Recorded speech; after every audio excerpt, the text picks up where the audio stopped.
Elmridge wasn't the kind of town that made headlines. Nestled in a sleepy valley surrounded by dense woods and winding roads, it was a place people rarely left, and strangers almost never visited. It was a town where people left their doors unlocked and their children played outside until the streetlights flickered on. That all changed the night baby Lila disappeared. It was early spring. The rain had been relentless for days, turning the dirt roads to mud and swelling the creek that curled behind the houses on Maple Avenue. For Hannah Whitmore, the mother of 9-month-old Lila, the sound of the storm outside had become background noise, until she woke up in the early hours of March 12th and realized something was wrong. The crib was empty. First, she thought she was sleepwalking, that somehow she'd picked Lila up during the night and brought her into her bed. But the bed was cold. The nursery door was open. The window was slightly cracked. Panic set in quickly. Within minutes, her screams had roused the neighbors. By 4 a.m., police were combing the property. There were no signs of forced entry, no muddy footprints, no broken locks, no surveillance cameras to check. It was as if Lila had simply vanished. The next few days blurred into a frenzy of search parties, candlelight vigils, and press conferences. Hannah and her husband, Mark, pleaded on local news stations for anyone with information to come forward. But the town, as close-knit as it was, could only speculate. Some said it was a kidnapping. Others whispered that maybe the Whitmores knew more than they let on. And then there were those who suggested something darker, that the baby hadn't just vanished but had been hidden. Still, the police had nothing. No leads, no witnesses, no baby. After a month, the posters began to fade. After 2, people stopped asking questions. The crib was packed away. Life in Elmridge, in its own uneasy way, moved on. But towns like Elmridge have long memories. Beneath the politeness and casseroles, suspicion simmered. Some found it odd that Hannah never cried in public. Others said Mark had started drinking more after the incident. There were hushed conversations in grocery store aisles, careful glances at the Whitmore house, and silent prayers for the baby girl who had never been found. And then there was the water tank. The Whitmores owned a large stretch of land just past the woods. Ancestral property passed down for generations. On that land stood a towering, rusted water tank, built decades ago before the town had modern plumbing. Though long defunct, it still collected rainwater and served as a sort of forgotten relic of Elmridge's past. Teenagers dared each other to climb it. Hunters used it as a landmark. But for most, it was just there, silent, looming, irrelevant. Until the rains came again. It was almost a year to the day after Lila's disappearance when the storm hit. Stronger than the previous years, it brought fierce winds, flooding, and knocked out power across town. That morning, Gary Hastings, the town's part-time maintenance man and unofficial handyman, was called out to investigate complaints of overflow behind the Whitmore property. The water tank, he realized, had reached capacity and was leaking badly. Dragging a ladder through the mud, Gary climbed up to inspect the hatch. The rain had let up just enough to see clearly inside the tank, and what he saw made him drop his flashlight into the water below. It wasn't the sludge or the mold that startled him. It wasn't even the rats or rusted pipes. It was the soft, floating shape that bobbed gently at the surface, small, pale, and unmistakably human. By nightfall, police had cordoned off the area. Forensic teams in yellow suits combed the property while neighbors gathered behind the tape, murmuring. Hannah and Mark were nowhere to be seen. Rumors spread like wildfire. Was it Lila? Had she been there the whole time? Who put her there? And perhaps more disturbingly, was she alive when she went in? Though initial reports were careful, it didn't take long before the words "human remains" appeared in headlines. DNA testing was expedited, and within 48 hours, the results were confirmed. The body found in the water tank was indeed Lila Whitmore. The town was floored. Police reopened the case, re-questioned the Whitmores, and seized their property for further investigation. The tone of the community shifted from sympathy to suspicion, from mourning to anger. How had this gone unnoticed? Why hadn't the tank been searched in the original investigation? And what parent would allow such a structure to sit unchecked, just yards from their home? The Whitmores, once seen as victims, were now under a microscope. But what investigators found next changed everything. Inside the tank, tucked between layers of sediment and rusted bolts, police recovered something unexpected. A piece of fabric. It was pink, floral, and soaked through, but still intact enough to identify. It was a blanket, one that had been missing from Lila's crib since the night she vanished. But more than that, it wasn't just a random blanket. It had Hannah's initials stitched into the corner. Suddenly, the story wasn't just about a missing child. It was about motive, memory, and a family unraveling from the inside out. The local news reported every new detail with feverish intensity. Social media threads were flooded with theories. Was it an accident? Negligence? A cover-up? Or something more deliberate? And as investigators dug deeper into the Whitmore's history, one chilling detail surfaced. Something about the water tank, about the land it stood on, and about the generations of family secrets buried just beneath the surface. When authorities began a deeper probe into the Whitmore property, their focus shifted from the present to the past.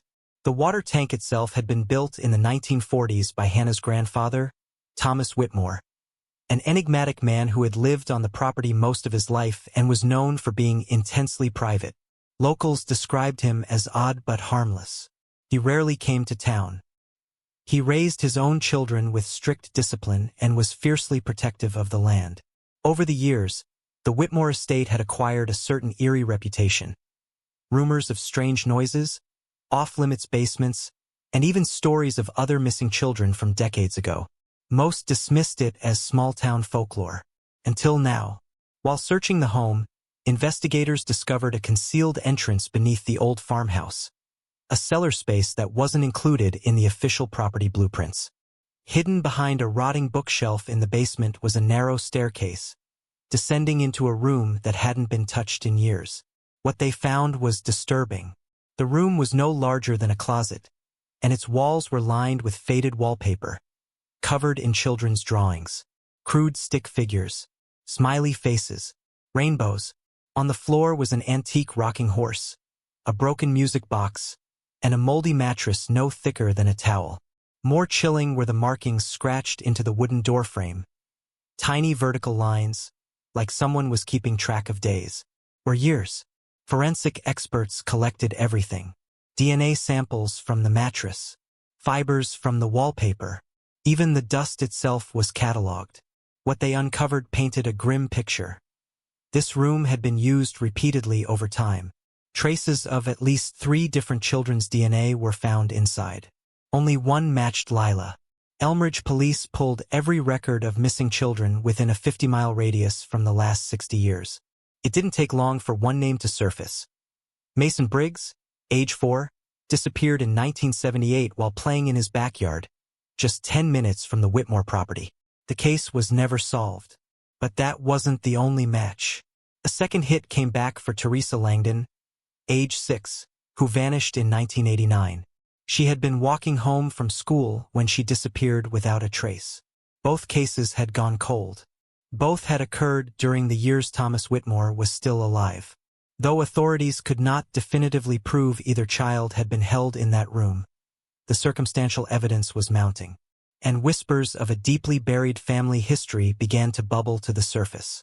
With suspicion now looming over multiple generations, attention turned to someone who had largely stayed out of the spotlight: Evelyn Whitmore, Hannah's reclusive mother.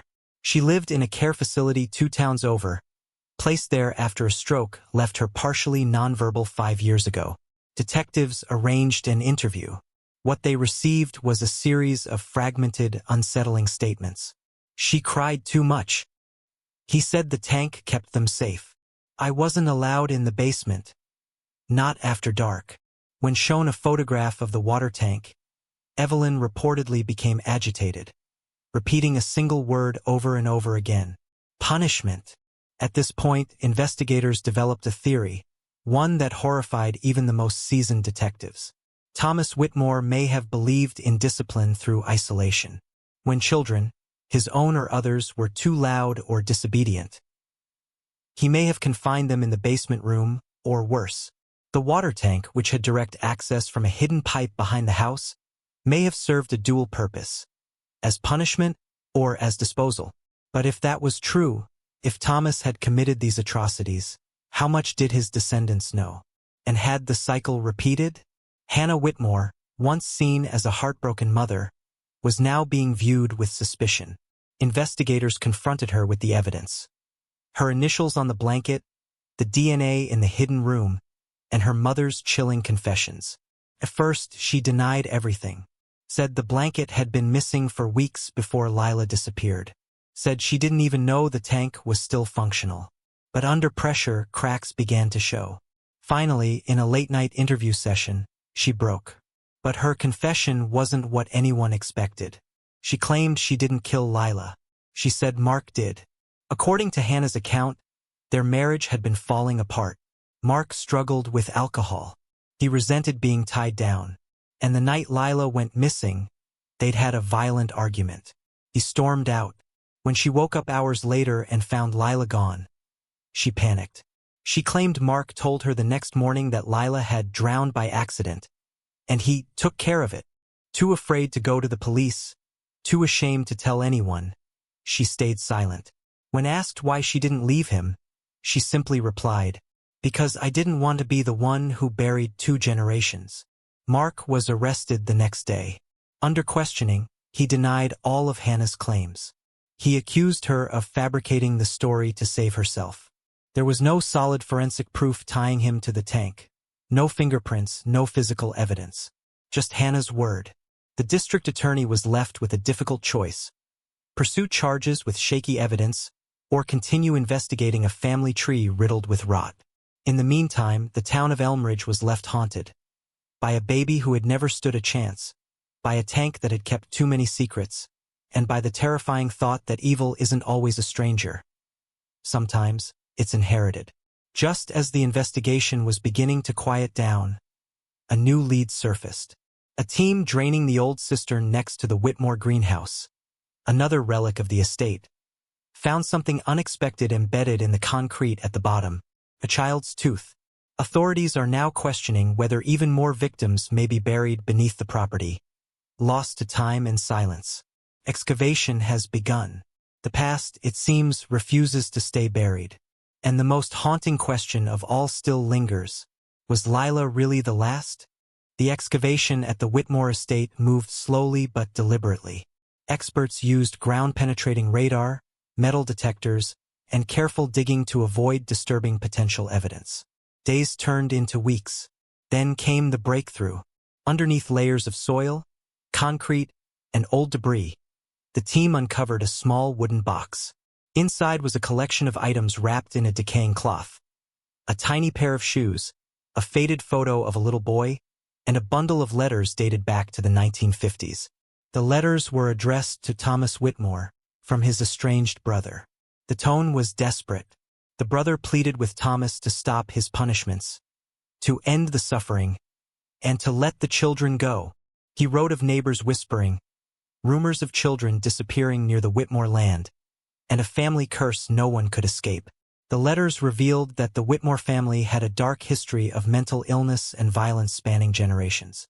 Thomas's father had been institutionalized after a series of violent outbursts. Thomas himself had been committed briefly in his youth but was released after promising to make the family proud. But the promise seemed to come with a price.